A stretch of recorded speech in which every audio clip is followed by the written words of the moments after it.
y'all, Crystal and MrsHappyHomemaker.com, and let's cook dinner. So I'm going to start off by getting these peas ready. I went to Joy Market in Brazelton, Georgia, which is one of my favorite places to go for fresh produce in the area. Got some pink lady peas, and I'm going to cook those for dinner. I'm just throw those in there. And they're fresh peas, not dried. And, here it is. And I've got some chicken broth that I'm just going to pour in here to cover. That looks about enough. And if it starts to get dry, I'll add more. I'm going to pop this on high, bring it to a boil. Once it comes to a boil, I'm going to put my lid on it, turn it to simmer, and cook it on low for a few hours until dinner. The rest of dinner is done. First thing. Now to the next things. I've got 2 ears of corn left over from last night's dinner. I'm going to cut the kernels off the cob and mix it in with some French style green beans.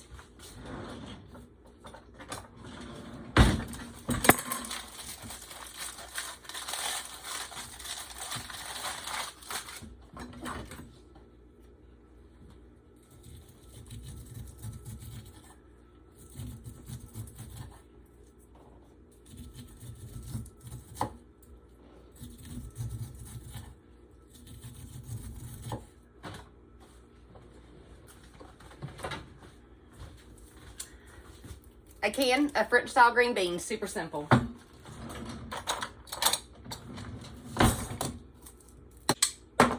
gonna drain them in my sink. Dump the green beans, if I can open up the can.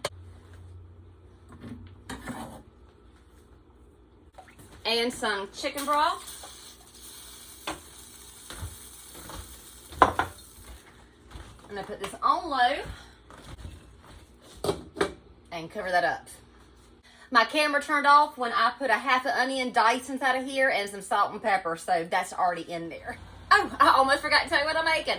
Making beef tips and gravy, mashed potatoes, green beans and corn. What was this? Oh yeah, some beans. What was that? I just made it. Some lady peas in here and some buttermilk biscuits, because you can't have gravy without buttermilk biscuits. Netflix. So these are baby bella mushrooms, and I'm just giving them a rough chop. And I'm going to give this onion a rough dice. And turn my heat up to medium high. And put enough olive oil in the bottom of my pan to coat it. I'm using my favorite garlic olive oil from the North Georgia Olive Oil Company in Brazelton, Georgia. It's basically just olive oil that's infused with garlic. So I've got about 1.5 pounds of beef tips in here, and I'm just seasoning them with salt and pepper and letting my oil in my pan get hot. Y'all excuse my laundry room in the background. It's just how my house is set up. So you get to watch me cook, and I bought a little Clorox and some Gain because you know we cleaned up in here. Now, hit this with some more salt and pepper.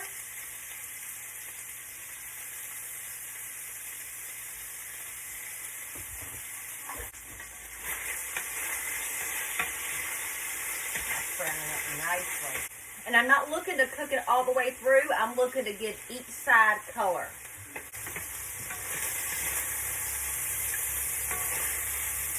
So I'm going to take these beef tips out and put them in my bowl and set them aside for a little bit.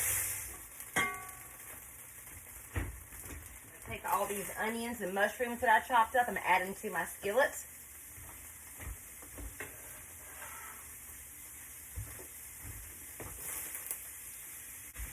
I'm going to give them a hit of black pepper.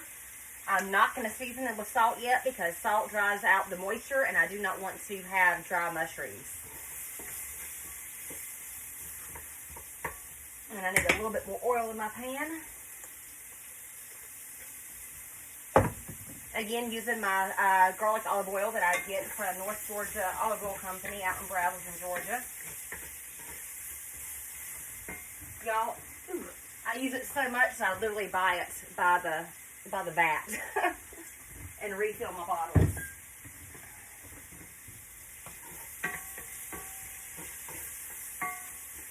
And I think I'm going to add a little pat of butter for flavor.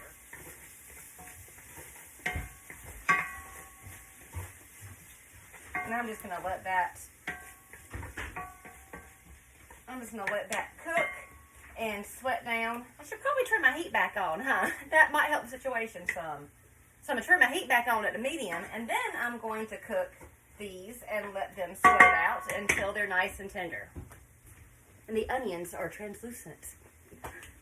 Now I'm gonna throw in a few cloves of garlic minced up and let it cook for about another minute.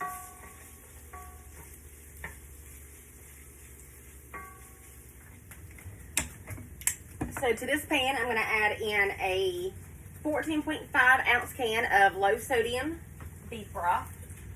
And I'm sorry if I keep looking off camera. I keep trying to look at the camera thing, but I keep looking at the light I've got set up in the background.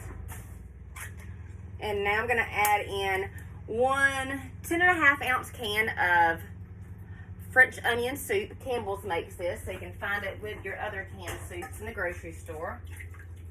Add that in. I'm going to add in about a tablespoon worth of Worcestershire sauce.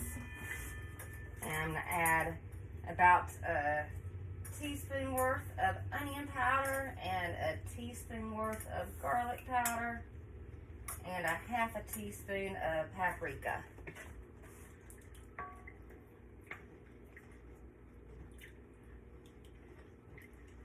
I'm going to turn this heat up to high. Take my beef tips that I already browned, add them back to the pan, and I'm going to bring this up to a boil. I'm actually going to put the lid on it, that way it gets to a boil faster. Alright, so that is at a full boil.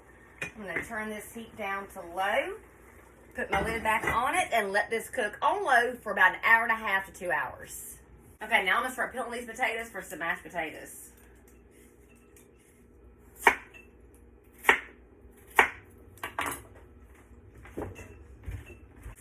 I'm going to season my potato water with some salt. Okay, so now I'm going to throw some biscuits together. I've got my 2-cup measuring cup and White Lily self-rising flour. It's my favorite brand of flour, and I like self-rising. That way I don't have to mess with baking powder or anything like that. So 2 cups of self-rising flour. Put this in my sink. It's going to take me about a 1/4 cup of Crisco. This is my biscuit Crisco, and I can kind of just tell how much I need by feel. A little bit more.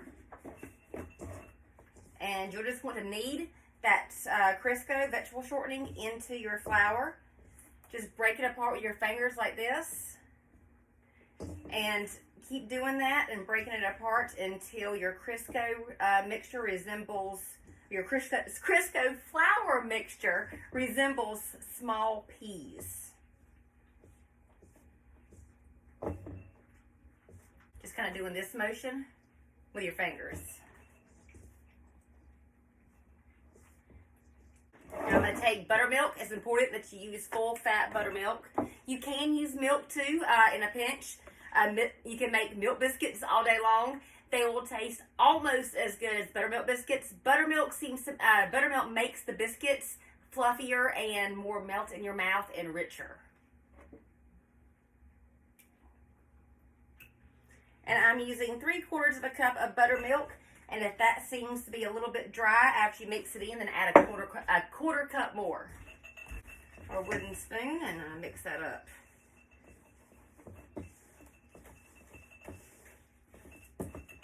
And honestly, whether or not you need the 1/4 cup, or whether or not you need the 3/4 cup or the 1 cup, depends on the humidity in the house and all like that. Sometimes I use 3/4, like I just have. But a few days ago, it was super hot and humid outside, and I ended up using a full cup.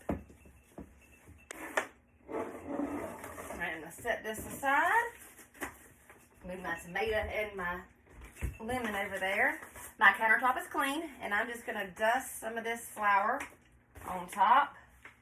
Spread it around with my hands. And I'm going to take this biscuit dough and plop it right in the center of it. And I'm trying to scrape every single little bit that I can of biscuit dough out. because I like my biscuits. I put my hands in the flour. Give it my dough a light toss in the flour. That way my fingers and my hands don't stick to it. And I'm just going to pat it down. My mama taught me this one. So I'm going to take my pizza cutter and slice my biscuit dough into biscuits. You can make 6 to 8 biscuits depending on what size biscuits you want. I'm making 6 today. Usually I make 8.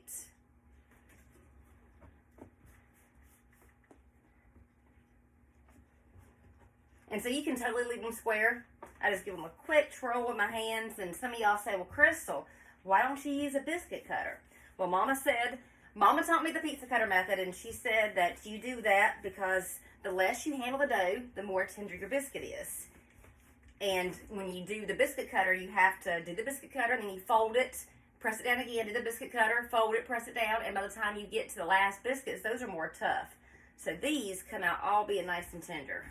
Now I'm going to show y'all how quick it is to clean up this biscuit mess. So some people don't want to make biscuits because of the mess. Let me show you. It's in my sink. So, the same bowl that I made my dough in. I'm going to line it up. Use the paper towel that I just dried my hands off with. So it's a little bit damp. And I'm going to take all that flour and just dust it into my bowl. If some gets on the floor, it's okay. Not much will, but if some does, just grab a broom at the end and it will sweep right up. And I'm going to take this to my trash can and use the same paper towel and dust it in there so it doesn't make a mess all over my floor. Put this in the sink along with all this other stuff so it can soak for a second with hot water. Take one more paper towel, wet it down with some warm water, and just come through, do a final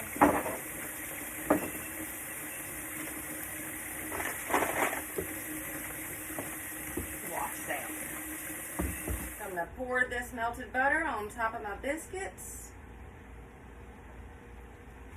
And I put these in the oven, 500 degrees for about 15 minutes. And yes, 500 degrees is right. Trust me on this. The potatoes are done, so I've got my colander in the sink, and I'm going to drain them right here. I'm going to go ahead and mash them while they're nice and hot. Throw some butter in here.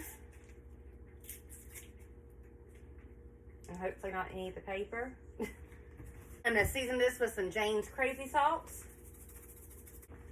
And plenty of pepper, because I like pepper. And some milk. Just making basic mashed potatoes tonight, nothing fancy. Sometimes I add some cream cheese to them, but I'm not going to tonight. So I have 1/3 cup of water in my measuring cup. I'm going to add about 3 tablespoons of cornstarch to that, and this is to thicken up the gravy on my beef tips. And almost got a cornstarch. Almost good enough. Actually, the rest of it is enough. What about that? And mix this up with a fork.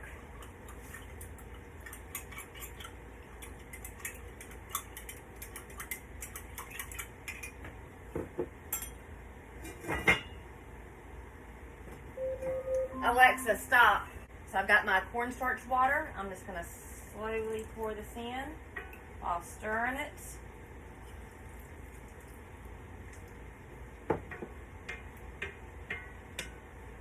I'm going to let this cook for a few minutes just to thicken up. You know what? I've got a little bit of cream cheese left in the refrigerator from a package that was used to make bagels. Not much.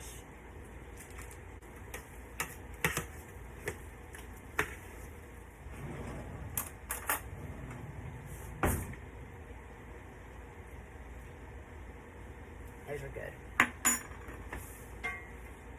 This is starting to thick up nicely. Don't they look delicious? Ready? That is delicious. You like it? Yes, I love it. Got mashed potatoes too. Good kind? Mm-hmm. The good kind. I got to put the butter in it, yeah. This is gonna be so good all together. Added a little dollop more butter.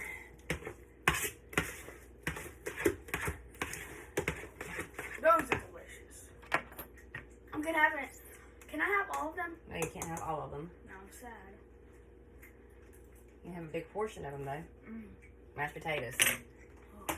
All right, ready for plates? Yeah. So I'm gonna make me a plate. And I think I'm actually gonna put a little well in here to put my beef tips and gravy on top of my mashed potatoes. Like that.